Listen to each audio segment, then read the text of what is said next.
नमस्ते, जय श्री कृष्णा। तो आज हमारे बीच है हमारे सागर के बहुत ही प्रसिद्ध संत जी। महाराज जी, आप ही परिचय दीजिए। हम नाम भी नहीं लेना चाहते क्योंकि बहुत बड़े गुरुजन का हमारे यहाँ शास्त्रों में लिखा है कि नाम नहीं लेना चाहिए। तो गुरु जी, आप ही परिचय दीजिए।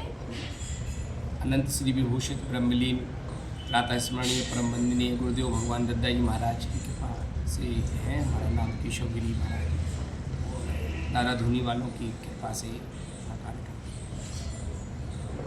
महाराज जी जो है ब्रज धाम की यात्रा करके आए हैं और पूज्य गुरुदेव प्रेमानंद जी महाराज जी से मिलकर आए हैं। तो मैं यही जानना चाह रही थी कि क्या वो अनुभव रहा, क्या वो ऊर्जा थी जो महाराज जी ने वहाँ महसूस किया। आपको कैसा लगा जब आप प्रेमानंद जी महाराज जी से? ये तो साधु संत भगवान हैं और कहा गया है शास्त्रों में, और साधु संत जिन कहते हैं, दिव्य पुरुष कहते हैं कि चार लोग एक ही हैं। चार जन जो हैं, भक्ति, भक्त, भगवंत, गुरु, चतुर नाम वपु एक। भक्ति, जो भक्ति है वो भी एक ही स्थान है उसका, भक्त का भी वही स्थान है। भक्ति, भक्त, भगवंत और भगवान और गुरु, इन चारों को एक ही स्थान पर दिया गया है।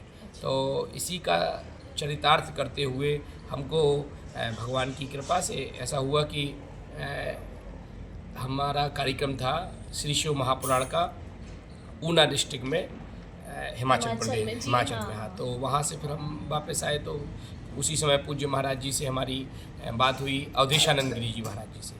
तो हिमाचल प्रदेश से फिर हम सीधे हरिद्वार गए, उनसे भेंट की, उनका आशीर्वाद लिया और फिर ऐसा योग संयोग जुड़ा कि आकस्मिक हमारा उनसे मिलने का अवसर मिल गया। ये सब भगवान की कृपा से ही होता है। कहा जाता है बिनु हरि कृपा मिल ही नहीं सकता। तो बिना भगवान की कृपा के संतों का दर्शन नहीं होता। और भगवान की ऐसी कृपा हुई कि हमें उनका सानिध्यता प्राप्त हुई और उनसे धर्म चर्चा करने का परम सौभाग्य प्राप्त हुआ। निश्चित रूप से पूज्य प्रेमानंद जी महाराज इस कलिकाल के आदिगुरु शंकराचार्य भगवान का ही प्रतिनिधित्व कर रहे हैं। जो आदिगुरु शंकराचार्य भगवान ने हमारे पूरे सनातन धर्म को बचाया। इतनी कम उम्र में उन्होंने 4 पीठों की स्थापना की, धर्म का प्रचार किया, भारत के कई बार उन्होंने परिक्रमा की, मंडन मिश्र से माँ नर्मदा के तट पर शास्त्रार्थ किया, उनको शास्त्रार्थ में हराया और पुनः अपने उनकी पत्नी भी इतनी विद्वान थी तो उनको भी शास्त्रार्थ में हराया।